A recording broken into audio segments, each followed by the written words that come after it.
On Monday, September 1st, 2025, a big thing happened in the United States. It was Labor Day, and over 1,000 Workers Over Billionaires rallies took place. These events happened in all 50 states, from busy cities like New York to small towns in Florida. Tens of thousands of Americans came together. They wanted to show they did not like the government's policies. They said these policies helped rich billionaires more than regular working people. These big protests were planned by the AFL-CIO, which is the largest group of worker unions in America. Many other groups also helped. This showed a strong new resistance to President Donald Trump's plans for his second term. As people marched, their message was simple: working Americans should come first. They said that rich people, the wealthy elite, should not make all the rules for the country. This important event happened when there were many changes in America's economy and politics. President Trump had been in his second term for 8 months.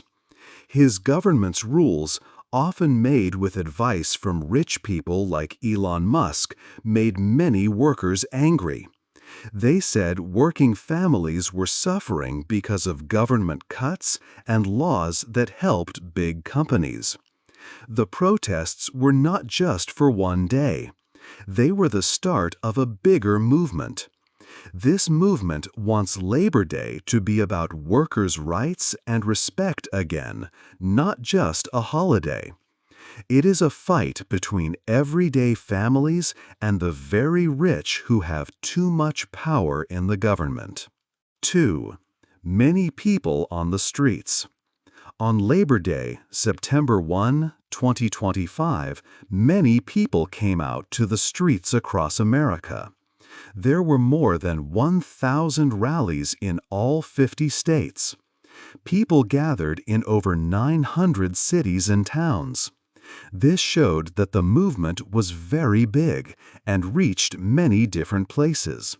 From busy city centers to quiet rural areas, people wanted their voices heard.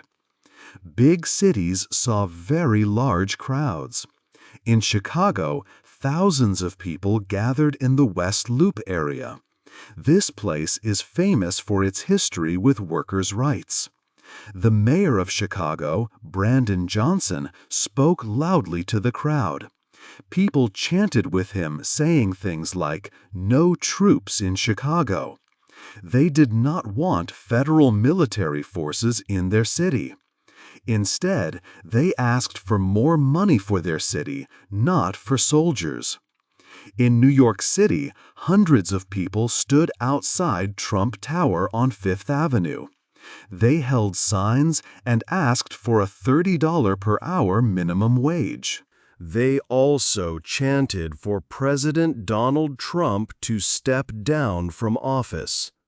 A lively brass band played music, and the crowd held signs that called for health care for everyone and an end to big companies controlling the government. On the West Coast, in Los Angeles, thousands of people joined early morning marches. They walked together in the Wilmington neighborhood. Later, everyone enjoyed a community picnic and live music. In California's Bay Area, near Redwood City, people made a very long human chain. It stretched an amazing 17 miles all the way to Santa Clara. This act showed how many people felt united. The protests were not just in large, well-known cities. Smaller towns also had rallies. For example, in Seminole County, Florida, about 200 people gathered by the road. This county had voted for Donald Trump in 2024. This showed that workers' concerns about wealthy people influencing government were shared by many, even in places that might not usually protest. In Washington, D.C., almost 1,000 residents took part in an event called a Freedom Run. They jogged and walked through the Capitol, chanting their messages. They were upset about the government taking over parts of the city and about many federal workers losing their jobs. Across the nation, from small communities to large cities, these many protests made it clear that people were ready to speak up and demand change. 3. What the workers want. The thousands of people who marched across the country had clear goals. They wanted to make big changes for working families. The Workers Over Billionaires movement had 5 main demands. These demands showed what workers truly wanted from the government and big companies. First, workers wanted to protect important programs like Medicaid and Social Security. These programs help many working people with health care and retirement. There were worries that the administration was making cuts to these vital services. The Department of Government Efficiency, or DOGE, had tried to make government cheaper. But many felt these cuts hurt working families the most, while rich people kept their tax benefits. Second, the movement asked for an end to unfair actions against immigrants and communities of color. Protesters did not like it when military forces were sent to cities for things like immigration control. They felt these actions harmed communities and took away people's basic freedoms and safety.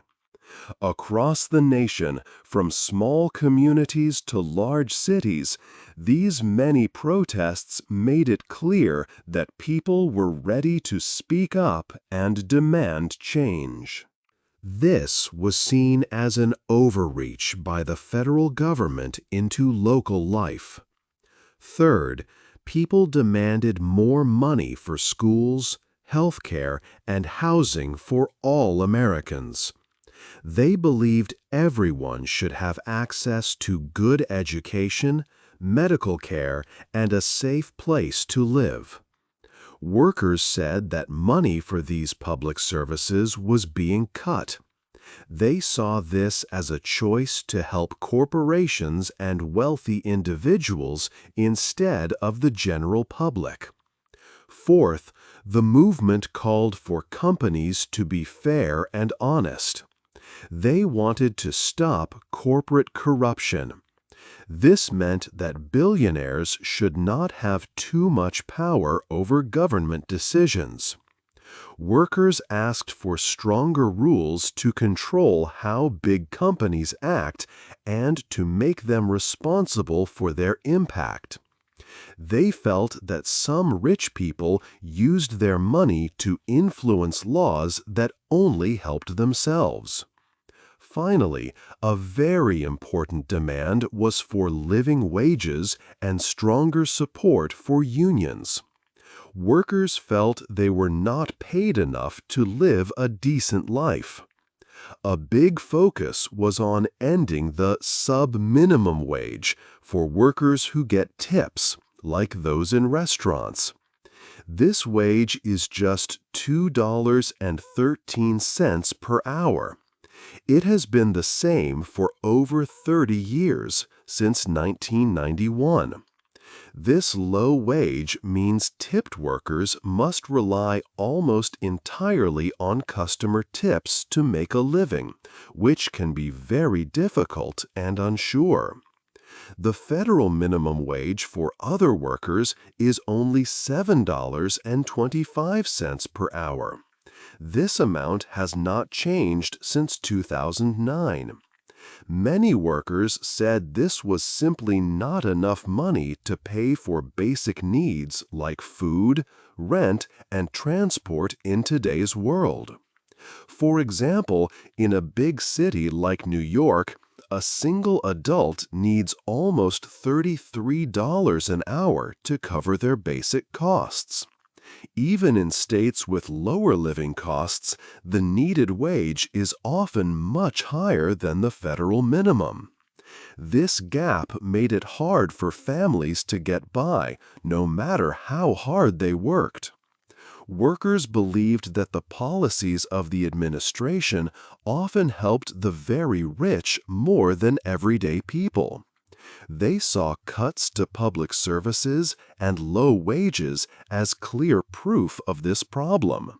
The rallies were a way to show that millions of Americans wanted a different path. They wanted a country where the needs of workers came first, not the profits of billionaires. This shared message united people from all walks of life, showing that many felt the system was unfair. 4. The government's reaction. The government soon reacted to the many protests happening across the country. White House officials spoke out, sharing their view. They said that President Donald Trump had done more for working men and women than anyone else. They claimed that the Republican Party was now the true party of the American worker.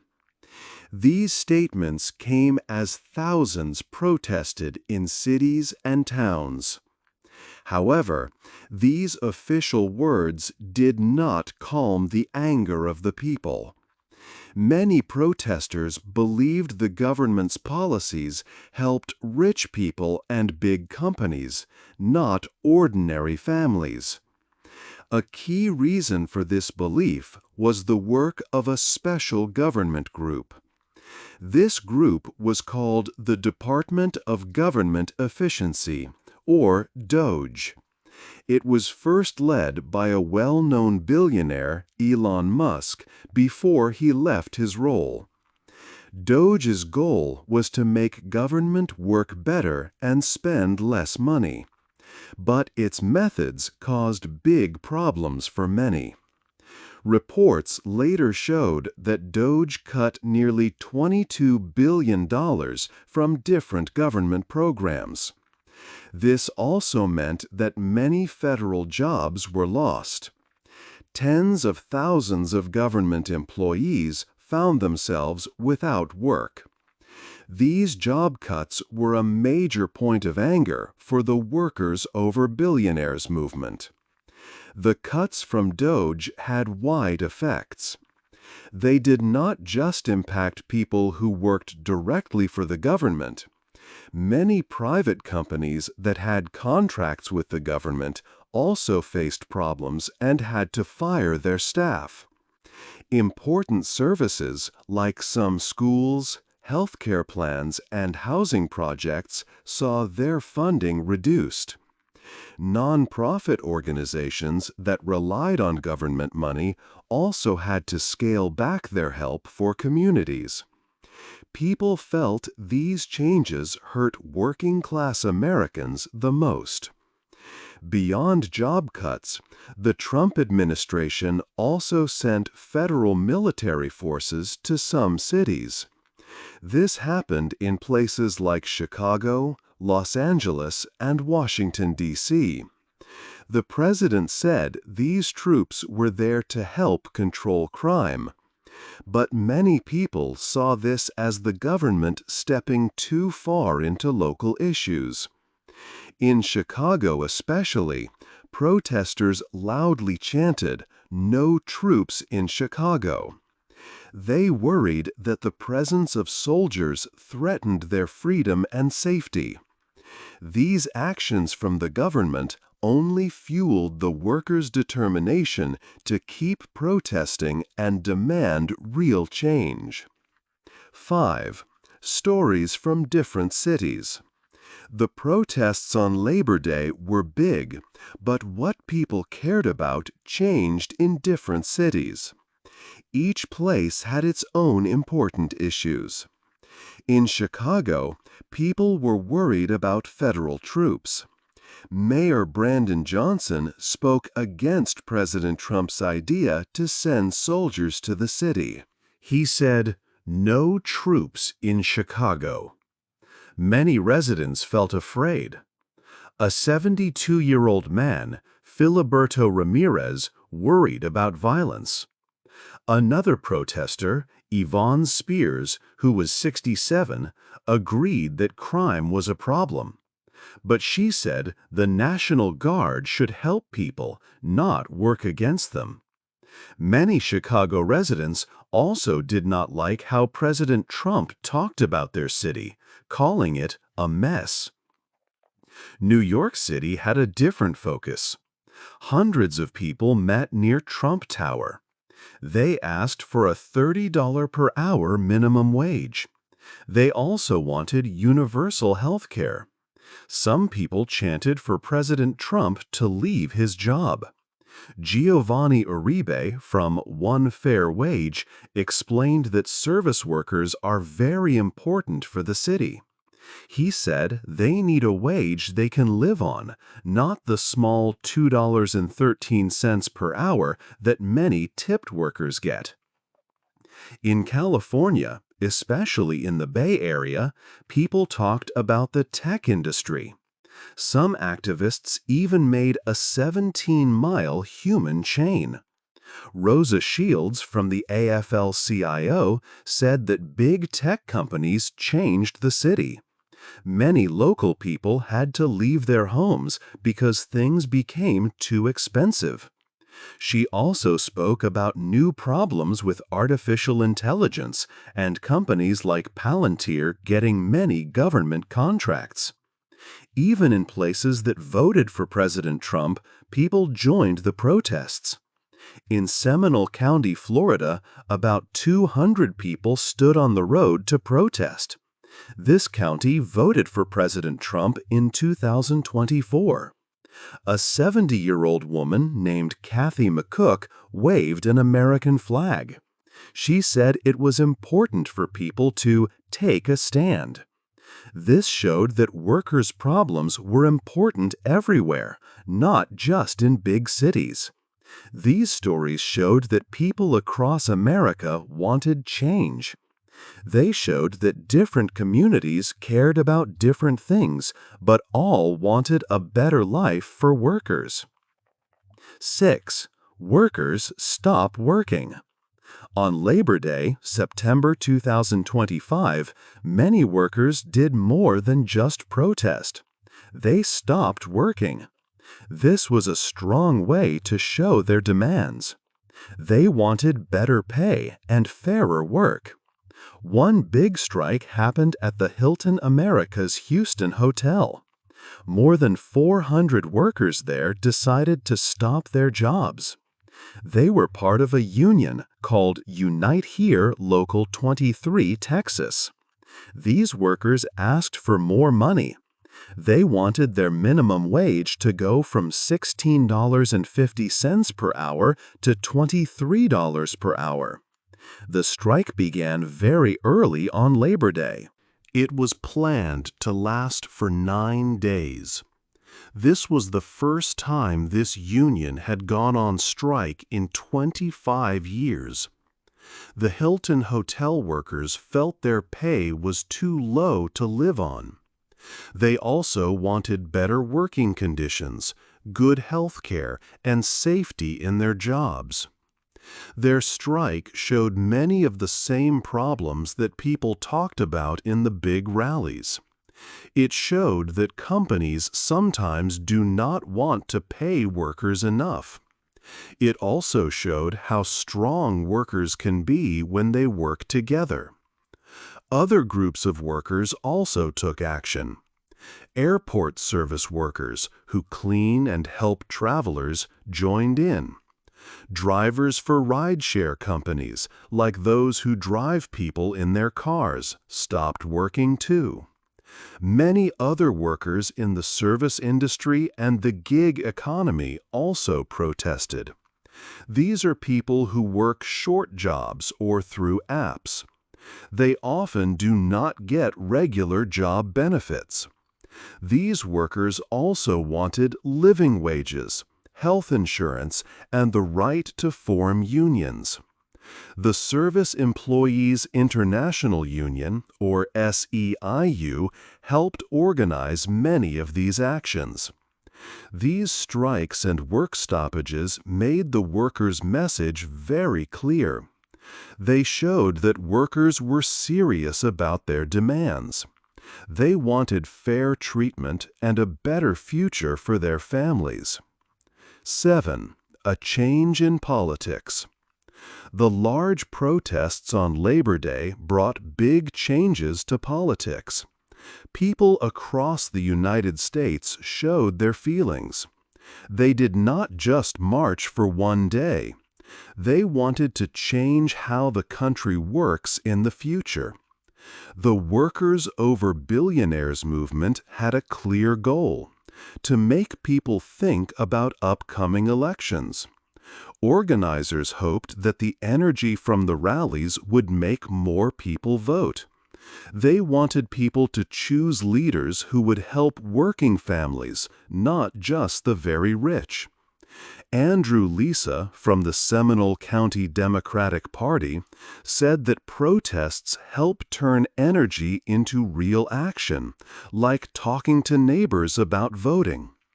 Important politicians saw these large gatherings. They knew the protests showed what many people wanted. Several elected leaders joined the marchers. For example, Governor Maura Healey and Senator Elizabeth Warren were in Boston. Senator Kirsten Gillibrand joined people in Albany, New York. These leaders spoke about the importance of workers and the middle class. They said that workers make the country strong. The message of Workers Over Billionaires was made to bring many different people together. It was not just about one political party. Instead, it focused on what workers needed. People from different places, even those who voted for Donald Trump, came together. They all shared worries about money, like the cost of housing, food, and education. They felt that regular people had lost control over their lives and futures. These shared concerns helped unite people who usually did not agree on politics. The protests showed that many Americans felt the same way, that wealthy people had too much power in government. This idea crossed state lines and political groups.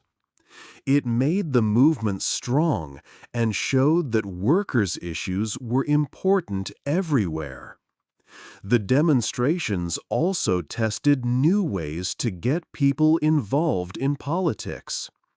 Organizers learned how to connect protests to voting and other long-term actions. They hoped this big day would be the start of a new political era for workers in America. It was a clear sign that many wanted a different future, where the government put workers' needs first. The movement aimed to keep this new feeling alive and make a real difference in elections to come. 8. What happens next? The Labor Day events of 2025 marked a very important time in America. Thousands of Workers Over Billionaires rallies took place across all 50 states. These protests showed that many people were deeply concerned about how the country was run. It was a moment when workers clearly said they wanted fairness, better pay, and for rich individuals to have less power in government. This widespread action, involving many different groups, sent a strong message that the needs of working families should be a top priority. It was a visible sign of disagreement with the policies that many felt favored the wealthy elite. However, the path forward for this movement is not simple. It faces many challenges. One big challenge is to keep people engaged and active, not just for one day of protest, but for a long time. It can be hard to turn a day of rallies into lasting change. Some people might see the movement as being too close to certain political groups, which could make it harder to unite everyone who shares similar concerns about economic fairness. Also, changing big laws and government policies is a very slow and difficult process. Powerful groups and large companies often have a lot of money and influence to protect their interests, making real change tough. The policies from the administration of the current President of the U.S., Donald Trump, for example, have been a central reason for these protests, and altering such deeply set directions will require continuous effort. Despite these difficulties, there is strong potential for creating lasting change. The protests successfully brought together many different people, from big cities to small rural towns, showing that feelings about money, power, and fair treatment are shared widely. This broad support can help the movement build even stronger groups. By focusing on issues important to local communities, the Workers Over Billionaires movement can make changes that directly help people where they live. It can also help more Americans understand how the decisions made by powerful people affect their daily jobs and lives. The main question now is, was Labor Day 2025 just a single powerful moment of anger that will slowly disappear? Or was it the true beginning of a new chapter for workers' rights in America? This movement has the chance to change how the country works for every person, not just a few.